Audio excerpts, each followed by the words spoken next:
Hello and welcome to DFS Coach Talk. It is Monday, May 10th, 2021. I am Andrew Hansen alongside Joe Sarvati, affectionately known as Coach. Coming off a fun weekend, Coach, and Anthony Davis finished it off strong for us on that late night slate last night. You were all over him and he got after it. AD finally played like AD. He really did, man. I was so happy that he stepped up. He was 20 points clear of the next highest guy for the day. So he absolutely smashed it. And that I now decided I will not make fun of any of his injuries for at least a couple of weeks. Okay, I was going to say, for how long here? You can't resist for too long. No, he gets a couple of week pass, and he certainly earned it last night. That was a fun way to end. The main slate didn't go as I planned, but the after hours with led by AD was a nice smash for our members. So it was a fun weekend, busy weekend, lots of sports going on. We had some nice baseball wins. Our golf line cashed, so that was fun. And then finishing out with an after hours victory. But the big news is this is the last week of the regular season of the NBA. Can you believe that? We are here, 7 days left. That's it. It's a great opportunity. We've had some optimistic chatter in main chat. Deluxe talking about it being a record-breaking week for us here coming up. And I think she might be onto something. I'm pumped about this slate, and we're going to continue to follow all the news and dig deep with these youngsters who are playing, zero in on the teams who are competing here, really pushing for playoff positioning versus the teams who are mailing it in. And hopefully we can build some winners. So let's get after it, Coach. 6 games, half the teams involved in a back-to-back. We've got 3 good totals over 230 on a pretty small slate. So lots of high-scoring possibilities here today. Yeah, and I just want to say I'm with you. I mean, I welcome this week because what it does is it creates more of a divide between those people that aren't prepared and those that are completely prepared, because you have to know which, this whole scenario of which teams are trying, who's sitting guys, the whole 9 yards comes into play. And I think it gives us a bigger edge. So I'm extremely excited about it. I think it's going to be a great lead into the playoffs. And, tonight's a perfect example with a 6-game slate with some teams scrambling for the last spots and some teams that have already mailed it in quite some time ago. So let's start it off with, first of all, we get 30 extra minutes tonight, Andrew. That's always exciting for us. Even better. Yeah, it gives a little bit of a break between baseball starting and basketball starting, which is always welcome. So we start off the night at 7:30 with the Indiana Pacers, 31-36 at the Cleveland Cavaliers, 21-47. First night of a back-to-back for Indiana. Second night of a back-to-back for the Cavs. And Indiana right now is an 8.5-point favorite with a nice fair 230 over-under. And you'll find tonight we've got one dud game. Well, I shouldn't say that. It's in there too. So, we'll say everybody's in the same sort of ballpark on the over-unders, but we just have to talk it through and see which ones we think are going to exceed that number. But 230 is a fair number for this game, considering Cleveland's a slower team. Defensively, pace-wise, Indiana's 5th, Cleveland's 25th, and we have Indiana 12th defensively and Cleveland 27th. So we know that Cleveland can be taken advantage of defensively, but sometimes the pace isn't always in their favor. As far as the news goes, player-wise for this game, we have Sampson and Turner still out, and we have Lamb and Brogdon questionable. This is like the 5th game, I think, in a row for Brogdon being questionable and not playing. So in my initial preparations, I'm going to plan on him sitting, but you would think he's going to want to gear it up here a few games before the playoffs start. 2 big question marks for Cleveland. Love and Garland I have as questionable as of this morning, which definitely impacts their team. It should trickle down specifically with Sexton. So interesting game here, Andrew, to start off the slate. You've got some guys that have really stepped it up. Karis LeVert has looked terrific, sort of running the show since Brogdon's been down. And Sabonis, has stretches where he looks unstoppable. I think Sabonis is a great play tonight. Jared Allen's defense he looks so lackadaisical out there. I watched him the last two games against Dallas, and he's just lackadaisical. He doesn't seem to play hard, and I definitely think Cleveland has mailed it in. They look like they really are not playing as a team. I see them just sort of falling apart here this last week. And, my concern is, does this game blow out? That's my only concern. With the way Cleveland's playing, I wouldn't be surprised. But if it does, I think it's going to really be Sabonis in the inside and LeVert on the outside. So I'm very interested in both, but only in a situation here where we get some confirmation on lineups, because if Brogdon's in, that changes everything, and he's, like I say, been on the fence multiple days to playing, so it's possible. As far as the cheaper guys, McDermott and Brissett are both, in my opinion, possible value plays. They both, they're a little risky without question, but both could get it done. So I'm going to at least give them a look. On the Cleveland side, it's very simple. Sexton is an option, but he's uber expensive. But the pace up helps. And it's at least a consideration if Garland sits.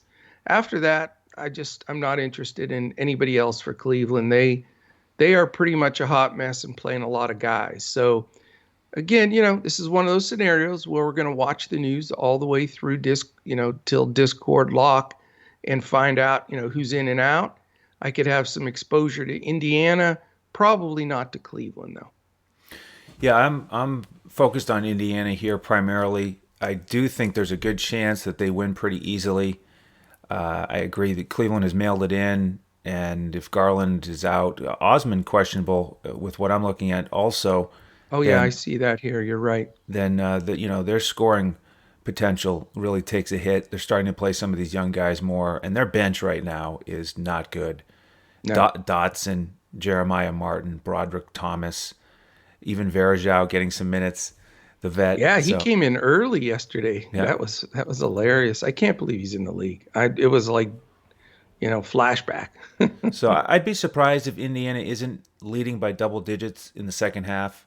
And so it's just that the old classic conundrum: do the starters get to play enough to smash value, as it is a front end of a back-to-back? They're 10th in the standings right now. They're up by 2.5 games on Chicago. So this win is huge to really try to lock up that play-in spot. And it's a really good matchup for these guys. So all the starters are in play for me if Brogdon and Lamb are out. And McDermott is especially cheap. Sabonis obviously very expensive. LeVert a little easier to afford than Sabonis. Those are the three guys I like the most. Sumner, decent price too. So I probably will have one or two Indiana guys in the core lineup. Cleveland, I agree. Sexton, a little pricey for me on DraftKings on the back-to-back. Maybe on FanDuel where he's 7,500. Yeah, that's not a bad price at all. Yeah, and then if we have multiple other starters out, like Osman or a veteran like Love on the back-to-back, then the shots are going to be there for Okoro and Wade, who are cheap. Not my favorite value plays, but we do really need to follow this, and it'll be good because it is that first game at 7:30. So a lot will turn for me on Brogdon. If he sits, I'm going to have some significant exposure to LeVert, and then we go from there. Sounds like we're on the same page. Excellent. Well, game 2, here's a big one. Washington and Atlanta, 237.5 total. Hawks favored by 7.5. It's an island game for both teams. They're both in a spot where you think they're going to really push hard for a win. Washington is 9th, trying to secure that spot, stay ahead of Indiana. Atlanta tied in that 5th, 6th spot. So, they want to push for 4th, push for home court, and stay out of that play-in game. And these teams are going to play again on Wednesday. And how about this, Coach? Bradley Beal is going to miss both of these games. So it's I going to be the know it. Russell Westbrook show. And he is going to be the focal point of the NBA tonight because he's got a chance to break Oscar Robertson's triple-double record of 181. And Crazy. my only question, Coach, is he going to get it in the first half? Because Yeah. I don't think there's any doubt he's going to break that record tonight. Is anybody going to build a lineup in DFS tonight and not start with Westbrook? I mean, I don't know how you don't play him. I mean, he's unfadable to me. You know, his price has gone up on FanDuel. It's 12,400. But if you look at his last 5 games, he's paid off that price tag 3 of the 5 because he's been over 75 FanDuel It's points. insane. Yeah, I don't know how you can fade him. I mean, unless you're praying that he gets hurt or something, because he's just, with Beal out especially, it's like, I mean, it's a no-brainer. I mean, even as a blocker, I mean, he's going to be 90, 95, 98% owned. It's going to be possibly one of the highest owned guys on a slate of this size that maybe we've ever seen. Yeah, he's going to be in my initial build. And I'm going to play around with it a little bit, especially on FanDuel where he's that much more. If you take Yeah. him out, how does that affect the rest of your lineup? It Because affects the rest of your lineup that you have to catch up to 80 fantasy right, points. yeah, yeah. I mean, we don't love the pace for Atlanta. They're 22nd, but their defense True. is 22nd, and Yeah. so we know that he can smash against these guys. I Um, will say this though, DeAndre Hunter Questionable. is yes, Yep. and he would be the Westbrook stopper that could at least keep him maybe at 60, but you know, he hasn't played forever, so it's going to be limited minutes if he does. But that does give you some hope if you're one of those fade Westbrook at all costs kind of guys. Exactly. Very key point. Now, with Beal out, we should have some more opportunity for some of these other starters. Neto is cheap. Yeah. Rui is still a reasonable price. You could look at one of those guys. And those three are the main guys I'm looking at with Washington. It seems that, watching a few games ago, Coach, watching Washington, I got the feeling that the whole offense, and it's no surprise, but it's Westbrook, you know, do your thing, attack the basket, create a shot. If you can't, he passes it to Beal, and Beal creates his own shot at the end of the shot clock. Anything else than that is a complete third option afterthought. We'll have guys ready to spot up and shoot if we need it, Yeah. but I mean, there's just, and the other thing is, all of those third option guys after Rui are interchangeable, and I think that's why Coach Brooks just he mixes and matches with the center.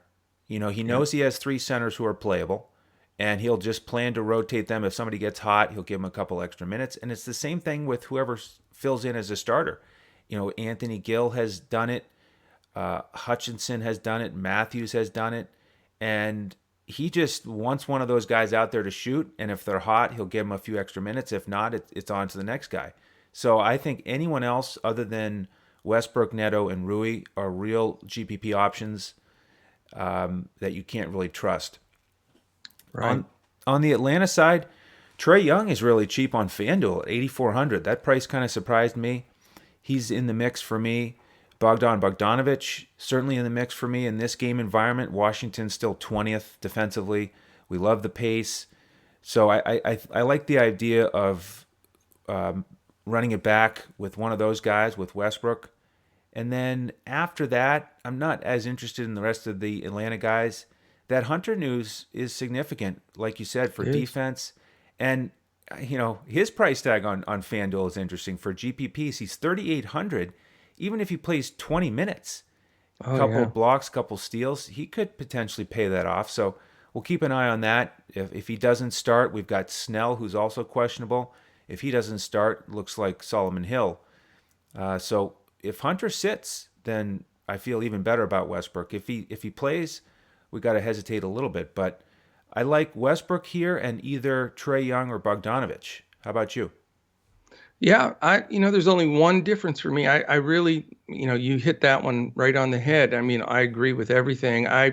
You can see Westbrook is one of those guys. He's so much of a perfectionist and wants to win so bad that he either trusts guys or he doesn't. And he's not going to give the ball to some of those guys that he doesn't trust unless it's the absolute last option. So I agree with exactly what you said. It seems just watching him, of course, Beal's his running mate. A lot of times he just gives him the ball and gets out of the way. But with Beal out, who's going to fill that role?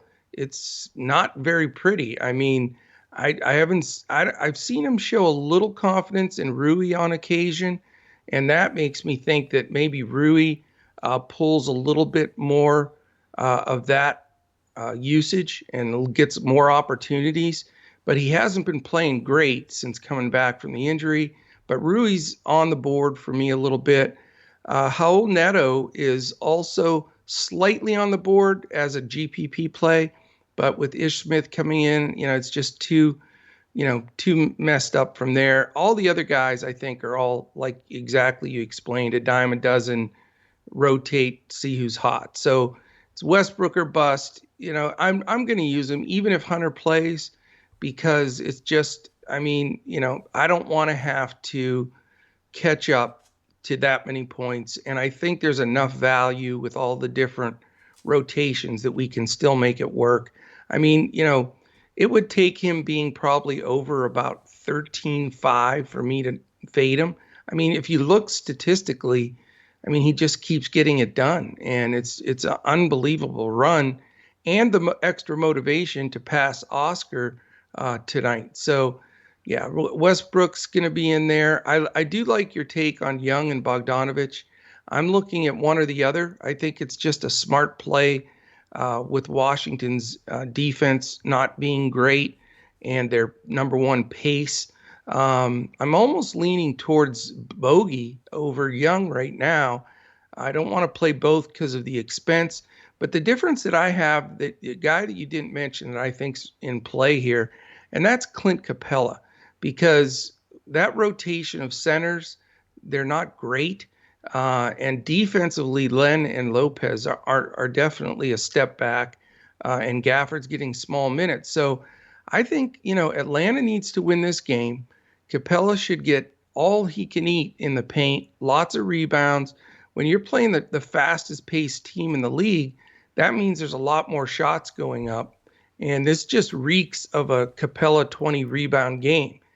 So if he can, finish some shots inside, get some putbacks with a big rebound night, right now I have him penciled in as my center. So I know it's going to be expensive, but, to be honest with you, right now I'm looking Westbrook, Bogdanovich, and Capella, and I may need a loan for the rest of my salary. Yeah, exactly.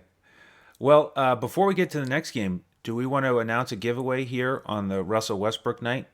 Yes. Yeah, I've been teasing it all weekend that you were going to announce it today, so let's do it. All right. So here's the thing, courtesy of our marketing guru, Joe Stanton.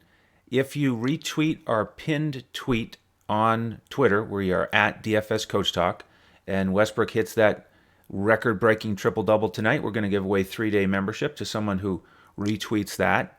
And bonus, if he gets his triple-double in the first half, which I think there's a good chance he will, if you comment on our YouTube video and like the video, that's all you have to do, then we'll give away another three-day membership. So we invite you all to do that, and then we can all root for Westbrook together to get that triple-double and get it early. Absolutely. And I think that he will. So some nice giveaways tonight. And then we do have some other news this week, Andrew, that we'll get to later about the playoffs in the NBA and what all that's going to consist of. So very exciting stuff. We love the growth, and I at least had a chance to give a shout out to a bunch of our new members yesterday. So that was great. Really appreciate all of them. Okay, I'm going to jump us right to the third game. It's an 8 o'clock game. It's the only 8 o'clock game on the board, and it is going to be an interesting one to discuss here. You've got New Orleans Pelicans 31-37 and Memphis at 34-33. So these teams both are wanting to win. They're both on one side or the other of a back-to-back. Memphis is a big 9-point favorite here, I guess because they're anticipating no Zion and probably no Ingram which that's what the line seems to tell. But the Pelicans are going to be playing hard. This number's 227.5. The great thing is you got two top 10 pace teams here, ninth and eighth. And then the Pelicans, we know, struggled, very much so all year at 23rd. Memphis has improved, though. They're all the way up to seventh defensively. So that's how they've gotten their little push to the playoffs going. But as far as the news goes, we have the big man Adams questionable. Of course, Ingram questionable. That's the real big news.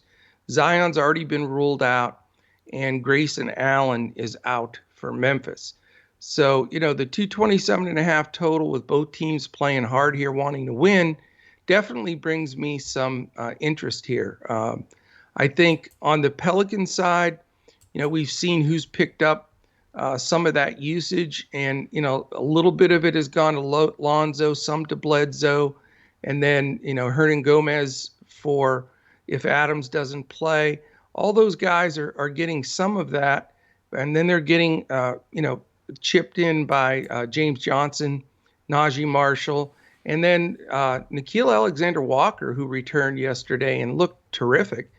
He has stretches like that where he looks like a starting point guard in this league. But, I'm a little concerned here with Memphis's defense.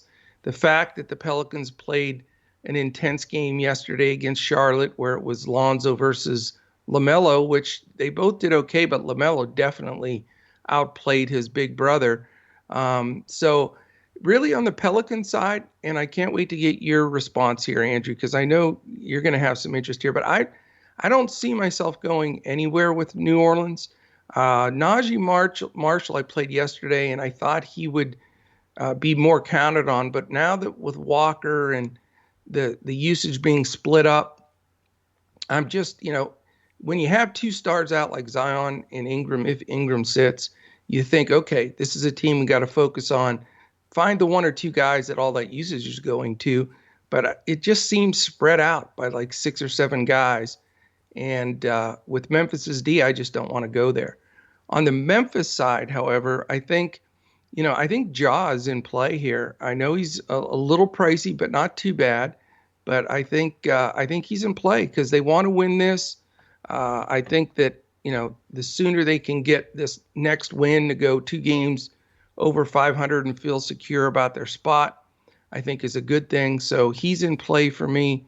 Dillon Brooks, who's always priced decently, he's one of those guys that either just grinds and does just average, or he, goes 7-8x at times. So with this Pels defense being shaky, I think I'm going to give Brooks a quick look.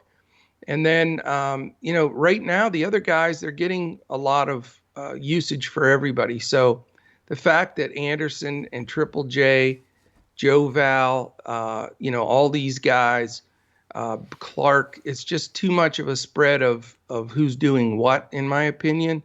And, I will say I expect Triple J to play a good set of minutes, play hard, and then probably sit tomorrow. So, he is decently in play, but, we'll see. James Johnson plays defense tough, and he's physical. And I think that could bother Jackson a little bit. So this is not my favorite game, Andrew, although I know a lot of people are going to play it. But it may end up being a one-off with Ja and then moving on down the road. Yeah, I'm very similar. I mean, you'd think Wow. it would be let's get after this game with teams that are 9th and 10th in pace. But I mean, you mentioned the back-to-back for New Orleans, and being the front end for Memphis, we know that really can impact those minutes. Yeah. So that's the key thing with those guys. I mean, Ja and Dillon Brooks are the 2 primary guys I'm looking at as well. But front end scares me, in contrast with the great matchup. So they're both in play, but proceed with caution. And then with New Orleans, I agree there as well. You feel like, okay, let's fire somebody up. Lots of extra shots. Bledsoe was awesome yesterday, but do we count on him 2 days in a row? I don't think so, and his price is higher.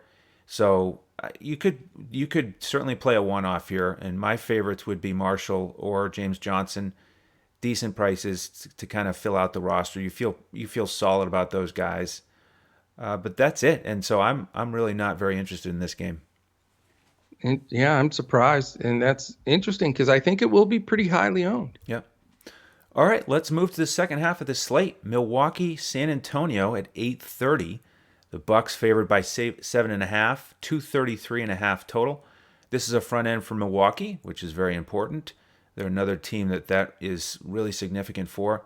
They are third in the East, half game up on second place.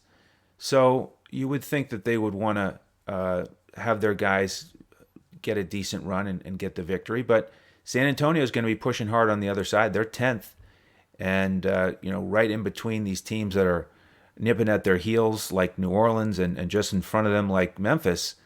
So that's the team that I think is going to be ultra hungry, and it is an island game for San Antonio. So maybe we consider some of those guys. We do have great pace for Milwaukee, but we have their great defense as well. In terms of the injuries, I'm looking at everybody ready to go for Milwaukee.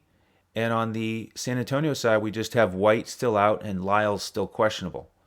So with the rotations we've had recently, on the Milwaukee side, this is a slate where I'm not looking at their big three. I'm projecting this as a solid outing for those guys. San Antonio has a slow pace, but a decent defense. And because it's a front end, I just don't want to pay up for Giannis. And Middleton or Drew, 8K range is fine. They could hit value, but I'm not looking at them to smash and be in a spot where I feel bad about passing on those guys. I just like some of these other games we've already talked about. Dante DiVincenzo is a value play I look at, and I think the shooting guard position is, especially on FanDuel, is where I'm looking at this game for a one-off, either DiVincenzo or Lonnie Walker on the other side. DiVincenzo, a little more aggressive lately, especially taking more three-pointers, and is a great price tag. So he's probably my favorite play there today. And then with San Antonio, with this fast pace, Murray or DeRozan could certainly get it done. Reasonable price tags. But because I'm spending up elsewhere, I'm looking here for a value as well. So Lonnie Walker is the guy that I like, 4,300. Since he started here, it's a great opportunity, and you feel, again, nothing is locked in with the Spur, but you feel better about his minutes and his shots in that starting lineup. So I'm looking at a shooting guard here potentially. Interesting. Well, Dirk always wants to weigh in when we talk about the Spurs. Right. And I should have listened again on Saturday. We were in position. We had a great Saturday here, but we were in position to literally have some huge takedowns, like of the 50 grand style. And we had Keldon Johnson in the late game, which I hate when I land on a Spur because, it gives me a stomach ache. You know how many fantasy points he put up in that game? Probably 18? 8. 8? Oh my gosh. As in single digit 8. So you talk about, frustrated. I cannot catch anything with the Spurs because I don't think anybody can make sense of it because you never know what he's going to do, what the rotations are going to switch to. I am just so frustrated with that side of the ball. But anyway, I'm with you in this game. It's a 233.5 with that good pace from Milwaukee, but both teams are solid defensively, 9th and 14th. I think Holiday and Murray certainly cancel each other out, both really good defenders. Don't trust San Antonio. I think I said as far as I can throw pop is about as far as I trust San Antonio. And Milwaukee, Giannis, I don't have the money to go up to him or Middleton. And, all the rest of the guys are interchangeable to me with the guys coming off the bench with Portis and Connaughton, etc. And like I say, I don't really like to pick on Murray defensively. So I'm a wash on Milwaukee. I'm not looking at anybody there.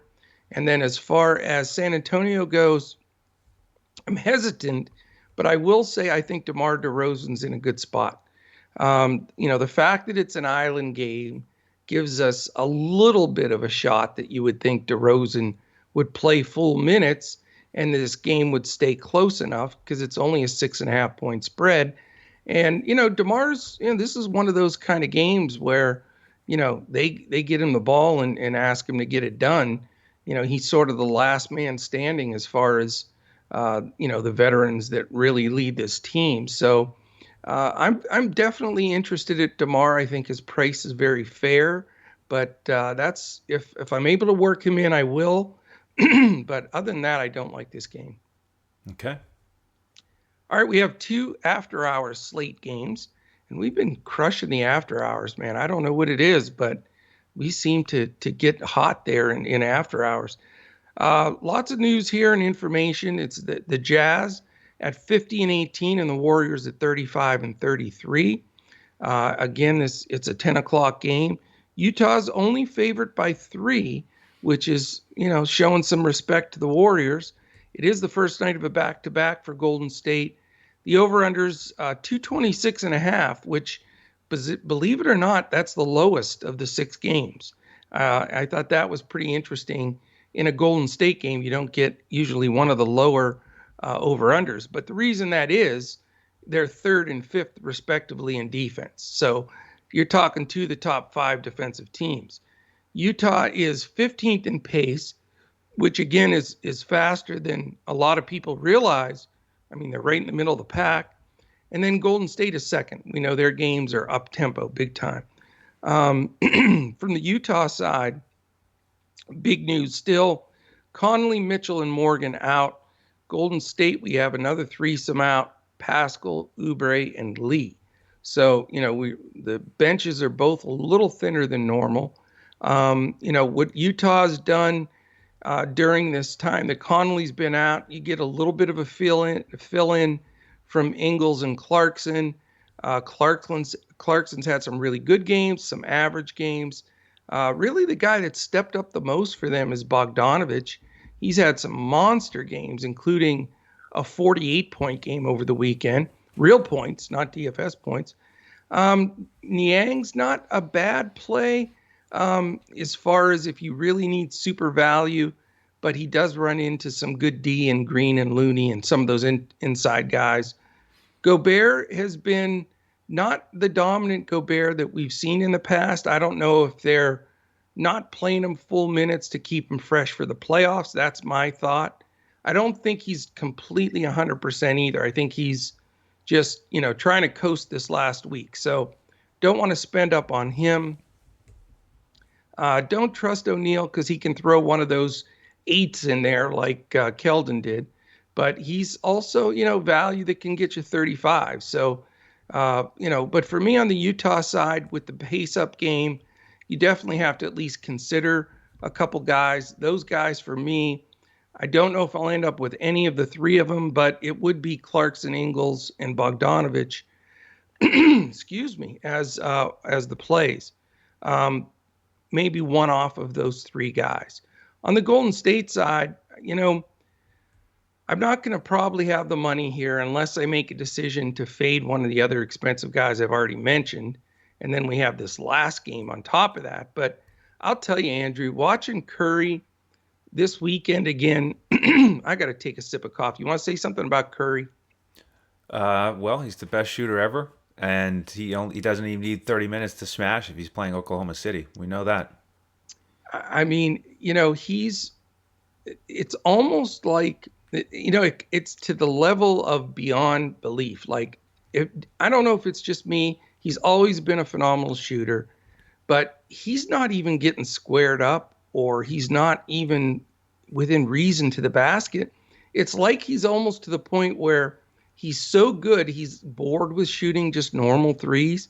So he's just flinging these balls from everywhere, and they're going in. It's the most bizarre thing I've seen in a long time.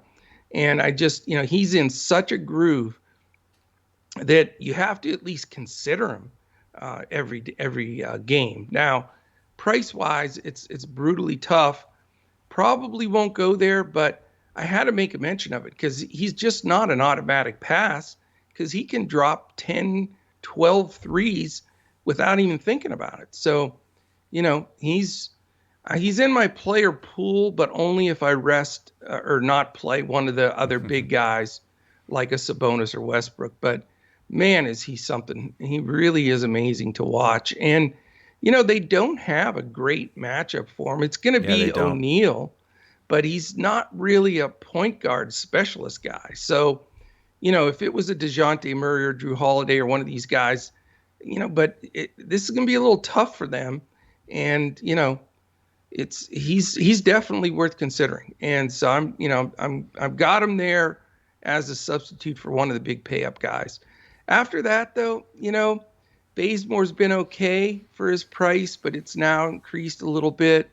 Green's had some good games, but you never know if he's going to have one of those brain freezes where he decides he doesn't want to score for a game. So I'm not really trusting the rest of the guys.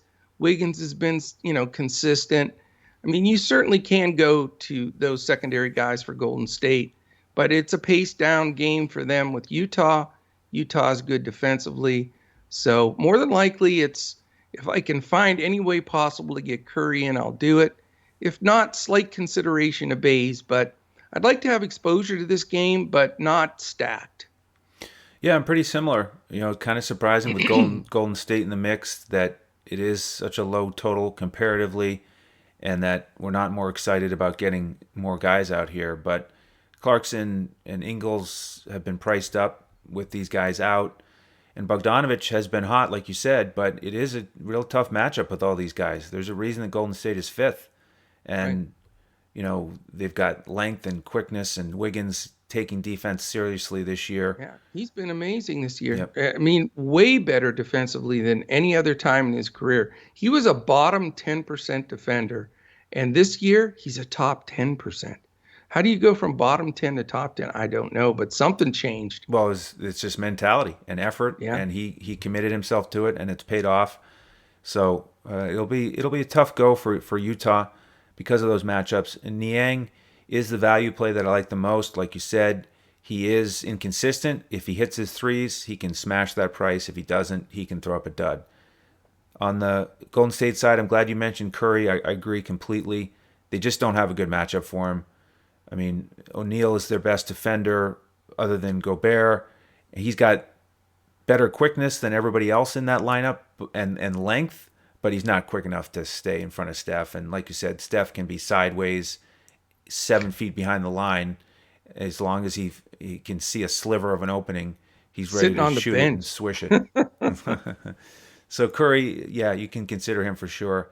Not fired up really about anybody else on Golden State here. So mostly a pass here, other than the after-hours slate. We'll get some more exposure there. I'm with you, man. Before we get to this last game, let's just real quickly, if you're watching us on YouTube, can you please hit that thumbs up button, subscribe, and then hit the little alert button up in the corner. That's really, really important to us. And before we close the show, too, Andrew will mention the competitions again in case you missed it earlier with winning the 3-day passes for Coach Talk in honor of Westbrook hopefully breaking Oscar's record tonight. But on YouTube, we really appreciate that. If you're listening to us on our audio podcast, 5 stars, a quick comment, all of that is really appreciated. We bring this podcast to you 7 days a week in front of the paywall. And our big ask is that you give us those thumbs up, subscribe, 5 stars, comments. All of those things move us up the algorithms on all the different podcast sites and on YouTube. And that's really all we're asking from you, is to get a little bit aggressive with doing that, because we only have about a third of our regular listeners that are subscribed. So this is the time to do it. Get yourself fired up here before the playoffs and show us a little love. We'd really appreciate it. And then also, it's a great time to get involved here at Coach Talk. You can try us out for as little as a 3-day pass for $10. We have all of the information about our memberships online on our website at dfscoachtalk.com. If you have questions that you want to direct directly to us by DM, you can send them to Andrew at Language Olympic. I'm at Joe Sarvadi, JoeSarvadi, or our entire group that will be answered by Joe Stanton, Tyler Pitzer, Josh Davis, our whole team, Brett Trimble. That is at DFS Coach Talk. So, get involved with us. Shoot us questions. If you have anything you want to know before joining, then get it out there to us and we'll answer it. Also, the last thing is, if you're playing other entities, if you're playing DraftKings, FanDuel, Jock Market, Prize Picks, on and on, we have relationships with all of them. And some of them are sponsors, some of them are supporters of Coach Talk. And we have that right on our website. If you go to the page that has the sponsors and partners on it, you'll see that we have promo codes for all of those. So if you want extra match on your initial deposit, etc., you'll see all of those. We've worked very hard to develop all of those relationships. There's about 10 of them on there, and take advantage of that if you're signing up with any of them, because there's always an influx of people involved when it comes to the NBA playoffs, because it's about a 2-month run where everybody just gets fired up and involved, and watching and usage goes way up. And we know a lot of participation on those sites goes up. So take advantage of the work we put in and get those extra free plays and extra dollars in your account. So, all right, let's hit that last game, Andrew. Let's do it. Houston and Portland, also at 10 o'clock, 238 total. Portland favored by 14, and we have both teams on an island in terms of the schedule. And my turn, Coach, for the Houston list. Here we go. You may need, I'm going to go get another cup of coffee and a donut, okay. I think. We've got Porter Jr., DJ Wilson, Avery Bradley, Sterling Brown, and Eric Gordon still out of the guys who might have a chance to play again at some point this year. And then we have Wood and Olynyk, the two bigs, questionable with the ankle issues. On the Portland side, we just have Carmelo questionable. Now, why is this a 238 total? Well, Houston is 6th in pace. They're 26th in defense. Portland still 29th in defense.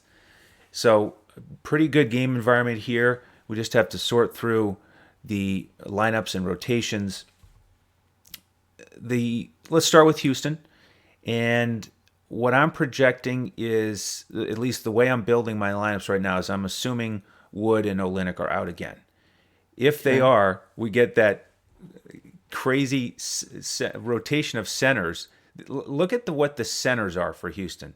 Okay, we've got KJ Martin as the big, right? And Daniel House is the big off the bench.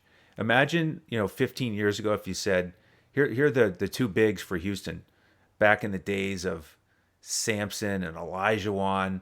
Oh my gosh! Talk about modern NBA in the end Yao Ming. Yao Ming in the end of the COVID season, what you're left with an 8-man rotation.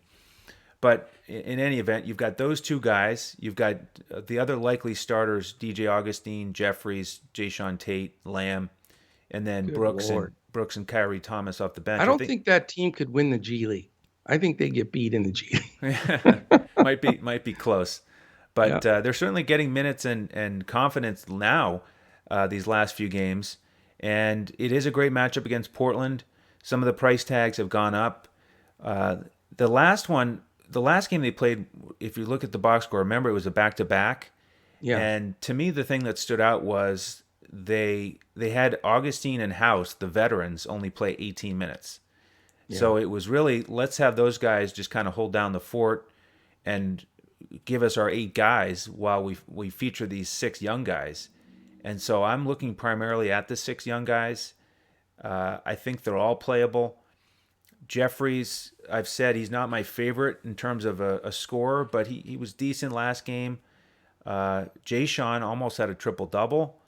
Yeah. Lamb had a down game. He only took 6 shots, but we've seen that he's capable of paying off the price tag. KJ Martin has been awesome 3 games in a row. So you got to pay for it, but he's still in play for me. And then Kyrie Thomas off the bench took 21 shots. Amazing. Yeah, I couldn't believe that. So, he's in play. Brooks, another decent price for a guard. And I'm not going to play House as the veteran. He is ultra cheap, but I just don't think they're going to give him too many minutes. So I wouldn't mind at least 1 or 2 of those Houston value guys. And with Portland, you figure they're going to have plenty of time to smash, plenty of possessions, not much resistance, but Lillard is very expensive, so he's not my favorite point guard on the slate. and nobody else jumps off the page. It's just hard to trust full minutes for these guys in what Yeah. could be a blowout, although it could be a high scoring blowout. So I'm not going to write them off, but they're just not in my primary build. Yeah, this game is such a tremendous headache. I mean, I love this card until this game. I mean, there's so many possibilities that can make or break people here. And probably whichever way you end up going, if you land on the right spots in this game, it's probably going to take it down for you because I don't care who the expert is out there. There's nobody that can comfortably say they know what the Houston rotation of those 8 guys is going to be and who's going to get the majority of the shots. I mean, they've proven that 3 or 4 games in a row now with, all different guys getting shots. The only consistent guy, truthfully, in this last 3-4 games has been KJ Martin. And so he's the best play, but they certainly have moved his price up, man. It hurts, but he's, I think, the best play on that side. It's just there's so much volatility with the rest of the group. It's almost like you're risking your entire slate if one of the guys just takes a dud. Now, how bad of a dud can you take with only an 8-man rotation? Well, you would think somebody's going to be able to get 15, 20 fantasy points, most of these guys. But, it's still, if you take the wrong guy, you pay a few bucks for a Tate, for example. A lot of people like Tate and he's good, but there's no guarantees there. He was questionable up until the very start of that last game and then almost put up a triple-double. So I'm really worried about it. I think this game really belongs in the GPP class, if you will, that you can play some guys, 3-4 guys from this game and take down a GPP. But if you risk that in cash games, for me, that's just too dangerous, too much pressure to have all of those guys and all of the cards fall right. And then, Houston's been getting their asses handed to them. Let's just put it out there. I mean, they're scoring, but they're giving up just boatloads and they're getting killed. So, don't forget that Stotts is Rick Carlisle guy. They coached together for years. He was the assistant at Dallas, and he's never been a guy, just like Carlisle, that overplays his guys when he has the opportunity to sit them. Now, he'll let Lillard, McCollum, and those guys roll when it's a tight game and all of that. But if they get a 20-point lead, they're going to lose some minutes to the Simons of the world and those guys because they have some guys off the bench that they trust. So it's a 15-point spread. Really determining how this game goes is going to be a big decision for a lot of people building your lineups. I'm not going to be real heavy on this game, Andrew. And I know it's risky because this game's going to get a lot of ownership. Lillard, McCollum, you'll see Powell, you'll see a lot of Nurkic. Everybody thinking, they have no size inside whatsoever. Nurkic could eat, but can you spend that on Nurkic if they're up quite a bit and Cantor gets 20, 22 minutes, 23 minutes, and Nurkic gets the other half? I don't know. I'm not comfortable going there right off the bat. I would like some exposure. I just don't want to pay up for these guys in fear of them not getting full run. Lillard could break the slate. There's no doubt. It could be one of those games. If somehow Houston finds a way to hang in there and they let Lillard get a full run, he could crush it. But there are also games where McCollum will be just as good of a scorer as Lillard. Norman Powell's had a few good games. And then who knows? They may go inside to Nurkic and Cantor a lot. So I say all of that to say that it's a difficult game. I don't think anybody can really feel comfortable saying, these 2 or 3 guys are great plays in this game. I do agree that you need some exposure. And, I'm going to work on it throughout my builds. But it's not going to be my key game of the night. Not a complete fade. But, if you're a GPP play and you're going for the big takedowns, figure out who you think's going to be the smash guys from this game, because I'm sure there will be some. but and then go give some, multiple entry rips at some GPPs. But if you're playing cash games where I play 60 to 70% of my action and I'm going head to head or in 50-50s or double ups, and I'm counting on some of these possibilities in this game, I'm not going to feel good about it. So tread lightly in cash, take some shots in GPPs, and it's going to be a fun one to try to see what happens. Yeah, I'm looking forward to this slate. Like you said, this one is a little dicey, the last game, but as a whole, I'm fired up about this 6-gamer. So, again, invite you all to join us as a member at dfscoachtalk.com. And then with the prize tonight, the contest, just a reminder, on Twitter, retweet our pinned tweet at DFS Coach Talk. And then on YouTube, I had an idea, Coach. Yes. You got to like the video and make your comment, but the comment, let's have it be a competition. Who can predict exactly when Westbrook is going to get the triple-double? So put the minutes and the seconds of when you think he's going to get there, and we'll have the closest guy or gal to that juncture in the game win the 3-day pass. Very good. And so, at what point in the game? So if you're posting a note, say second quarter, the 10:22 mark, whatever. Yeah, 3:22 left in the second quarter. Yeah, as excellent. An example. All right, beautiful. Very good. If anybody can get, I'll tell you what, I'll sweeten the pot, Andrew. Right on. We'll have to let Joe know about this. If you can get it within 30 seconds, either way, we'll give away a second three-day pass for whoever can catch that. So the winner and then a secondary guy if they can get within 30 seconds, because that'd be a great prediction. Beautiful. All right, well, it's going to be a lot of fun. So that's the setup for this magnificent Monday.